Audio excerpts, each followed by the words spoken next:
A very good Wednesday evening to you and welcome. This is your primetime news bulletin here on TV1. I am Shahin Jurangpati. And I am Bandin Jai Singh. Very good evening to you. Let's now take a look at headlines. Devotees pour into Mihintale and Polonnaruwa in light of Poson full moon Poya Day. News First delves deeper into New York Times investigation of a 50-acre land owned solely by China in Sri Lanka. Sri Lanka beat the West Indies by 4 wickets in third and final test to level series 1-1.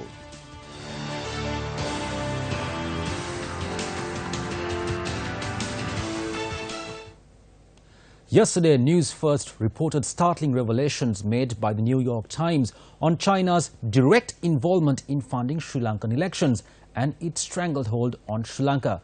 And in today's top story, we delve deeper into the details of the report which highlight Sri Lanka's debt crisis, primarily because of the Hambantota port project.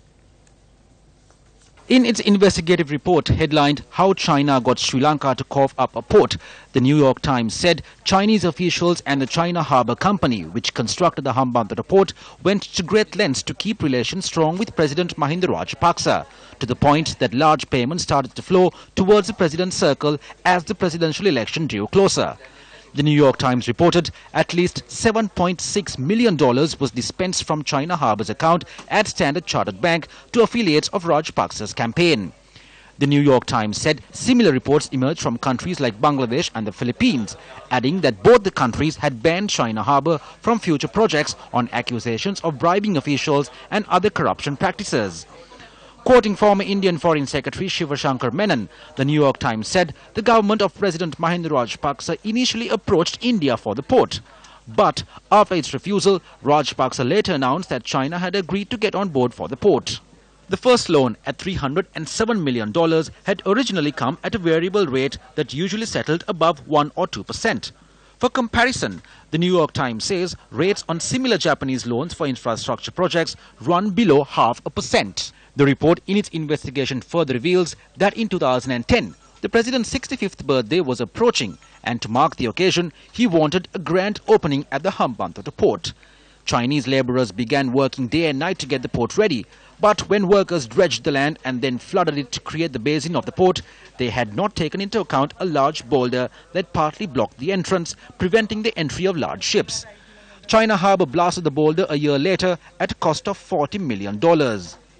Determined to keep expanding the port, President Mahinda Rajapaksa went back to the Chinese government in 2012, asking for $757 million. The Chinese agreed again, but this time the terms were much steeper. But to secure fresh funding, that initial loan was renegotiated to a much higher 6.3% fixed rate. Rajapaksa acquiesced. Under Rajapaksa, the country's debt had increased threefold to $44.8 billion when he left office. And for 2015 alone, a $4.68 billion payment was due at the year's end. The central bank estimated that Sri Lanka owed China about $3 billion last year. Economists estimated that debt owed to China could be as much as $5 billion and was growing every year. In May, Sri Lanka took a new $1 billion loan from China Development Bank to help its coming debt payment. While Sri Lanka had fallen into a deeper debt trap, the new government signed an agreement to lease the Hambantota port to China for a period of 99 years in December last year. According to the New York Times, China has helped finance at least 35 ports around the world in the past decade. 2 of these ports are in Sri Lanka. The New York Times reports that China had a stake in Sri Lanka's main port as well. China Harbour was building a new terminal there, known at the time as Colombo Port City. Along with that deal came roughly 50 acres of land solely held by the Chinese company that Sri Lanka had no sovereignty on. The New York Times said the handover of Hambantota to the Chinese has kept alive concerns about possible military use, particularly as China has continued to militarize island holdings around the South China Sea, despite earlier pledges not to. The New York Times says Sri Lankan officials have been quick to point out that the agreement explicitly rules out China's military use of the site.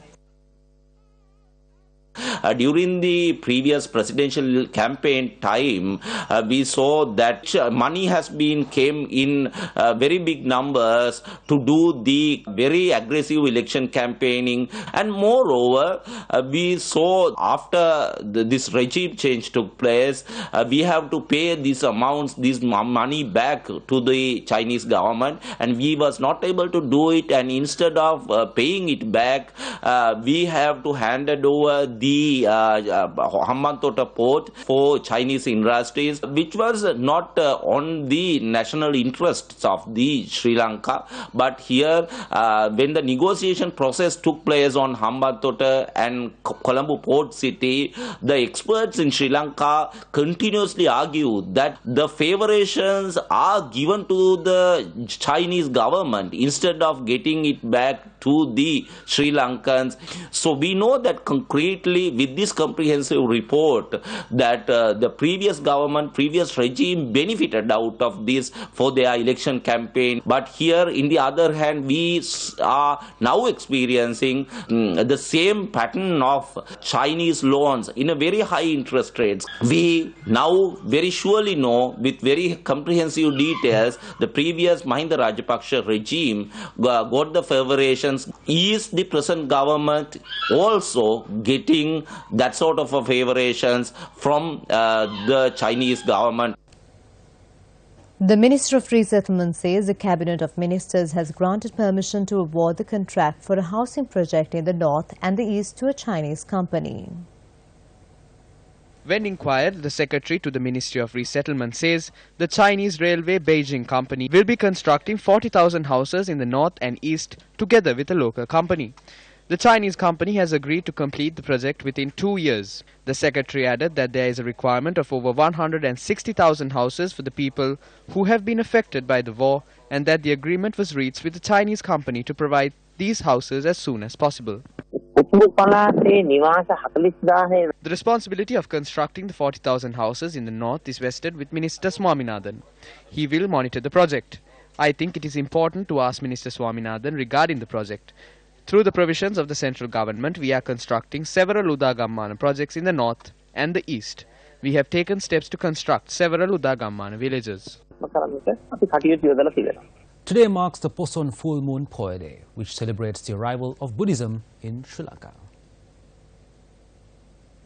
Poson, held on the full moon day of June, commemorates the occasion over 2,000 years ago when Arhat Mahinda, son of Emperor Asoka of India, converted King Devanampaya Tissa to Buddhism.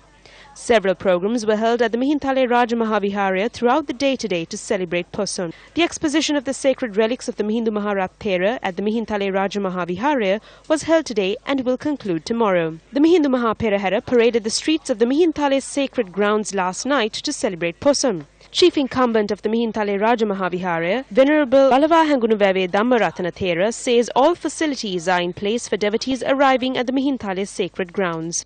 There are more dansas in Mihintale than usual. All public facilities are in place, and tomorrow there will be Bhakti Gi and a police band who will perform. The Youth Services Council is also expected to perform Bhakti Gi, while Dhamma school programs will also be held.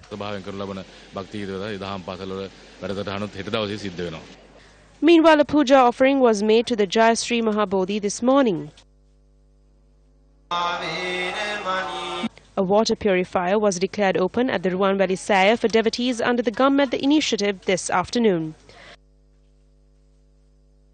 A puja ceremony was also held at the Shakya Malakaya opposite the Capital Maharaja Organization Limited today. The puja ceremony was organized by Harrison's Shipping Private Limited and Jones Carriers, subsidiaries of the Capital Maharaja Organization Limited. The accuracy of the economic data with regard to the growth of the country is now being questioned by activists. The convener of the Voice Against Corruption, Vasanta Samarasinghe, appearing on the Newsline program yesterday, pointed out that the data regarding the growth of the country's economy have been adjusted. During the first quarter of 2018, the statistics revealed that the economic growth stood at 3.2%. Vasanta Samarasinghe alleges that the GDP values that are taken into consideration when calculating economic growth have been adjusted. During the first quarter of 2017, the GDP stood at 2,164.7 billion rupees. In 2018, that value has been adjusted as 2,223.8 billion rupees. Samar Singh reiterates that the growth rate should thereby be 2.7%. The statistics put forward by the government are provided by the central bank. They are data obtained by the central bank. The government provides data provided by the central bank. Well, I am not shocked to hear these type of things because I have been always being very critical on the central bank for reasons best known. And you could see that this is something that has happened in the past as well as could be happening. I mean, you're mentioning it so. And these are things that I have been critical in mentioning. And behind to these people, I've been saying the governor of the central bank and the deputy governor, Nandalal Veera Singh, and all of them are still responsible because I have been telling on these type of issues before. And that's the reason why that they have been also been critical on reverse course to us. Because what we want to do was to ensure that the real situation comes about. Former Deputy Governor of the Central Bank of Sri Lanka, Dr. W.A. Vijayawardena, spoke about the country's taxation system.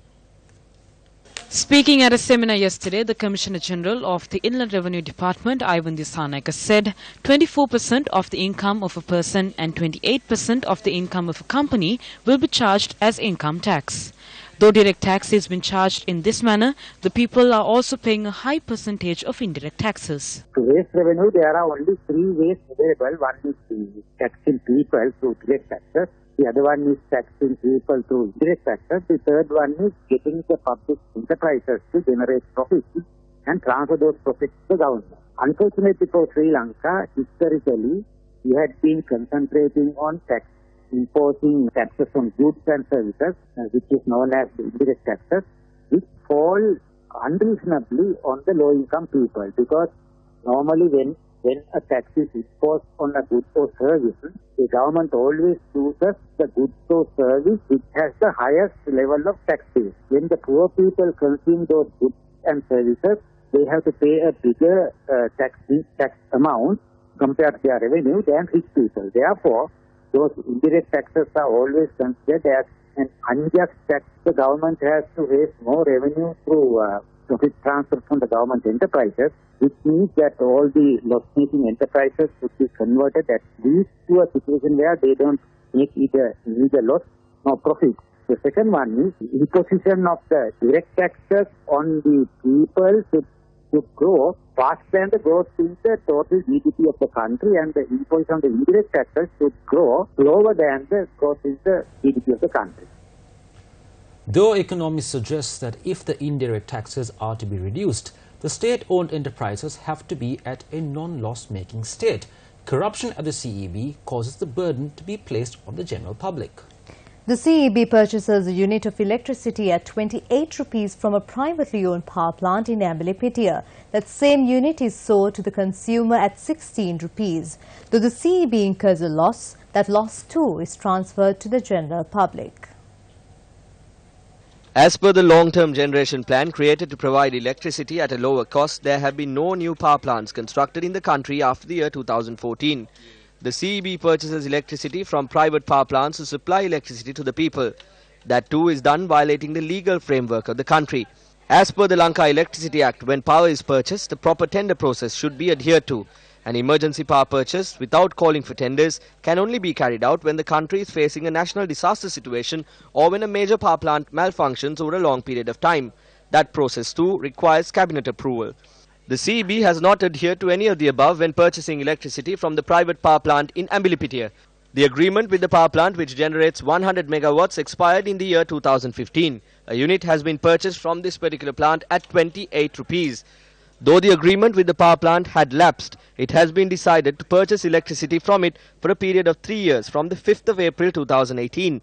During a time when the country was not facing a natural disaster or at a time when none of the power plants were malfunctioning over a long period of time, the approval for this has been sought after providing various documents to the Cabinet of Ministers. The decision was taken when the Public Utilities Commission of Sri Lanka, or the PUCSL, has informed that it would violate the legal framework of the country. When the PUCSL is taking steps to put a stop to these corrupt activities, the Engineers Union of the CEB is demanding that officials of the Commission be changed. One of the witnesses of the agreement reached with the Amblipitia Power Plant, Assistant General Manager PLG Karyavasam, is an active member of the Engineers Union of the CEB. The approval of the Constitutional Council is sought when appointing members to the PUCSL, which is the regulator of the Ceylon Electricity Board. A parliamentary approval is required if they are to be transferred or removed before the end of their tenure. Is the Engineers Union of the CEB campaigning to remove officials of the PUCSL because they take a strong stance against the corruption? Why is the subject minister, Ranjit Siambalapitiya, keen to seek cabinet approval for arbitrary proposals?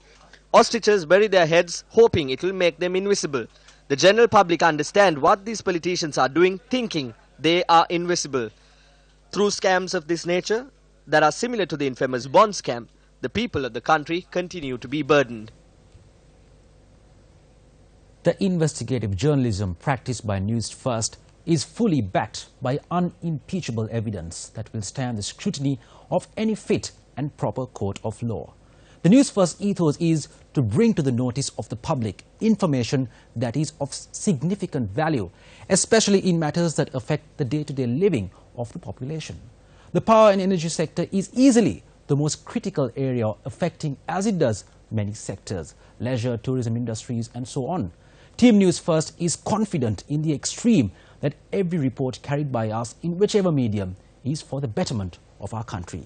In the event there are ministers and others in authority or otherwise who wish to challenge the Newsfirst reporting in this sector, we are ready to accept the challenge and we make available our platform without fear. Speaking to the media following an event in Colombo, former Minister MP Ravi Karnanayaka commented on the situation in the United National Party. It is the same group of so-called experts from Chandrika Kumaratunga's government in 2000 who are trying to run the country's economy now.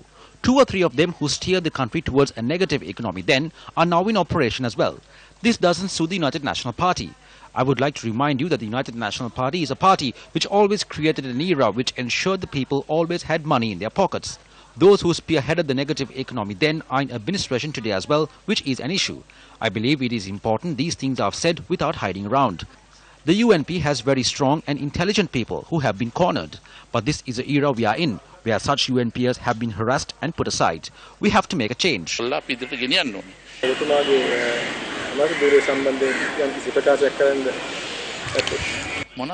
What is there to say? We are serving the people. We do not need those ministerial positions. It would be easier if I was given one, but that is not what we need now. We are doing much more at the moment. But at this point of time, about 1 or 2 people are harassing those who created this party. An answer is needed for this.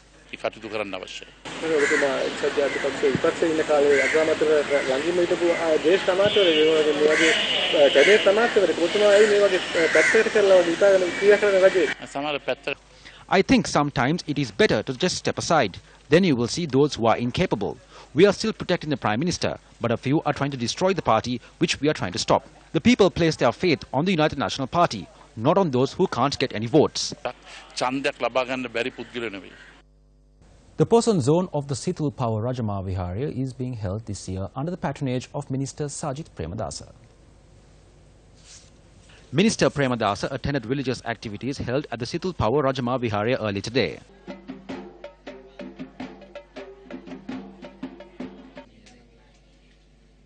Hema Premadasa also attended the event. Through the provisions which have been provided to Buddhism by the Constitution, we have to protect and preserve the Sithul Power Rajama Viharya. It is our responsibility to protect this important religious site with the help of the Department of Archaeology and all other government agencies related to culture and religion. Following a Poya Day event held in Udugampola today, Minister Arjuna Ranatunga addressed the media. රටේ පවතින දේශපාලන 16 කණ්ඩායම් පිළිබඳව යම් කිසි ආකාරයක ගැටලුවක් ඇති වී තිබෙනවා. දැන් එක පැත්තකින් කට්ටිය මේ ආණ්ඩුවේ කකුලින් අදිනවද මේ 16 කණ්ඩායම ඉස්සරත් කළේ ඒකද දැනුත් කරන්නේ ඒකද?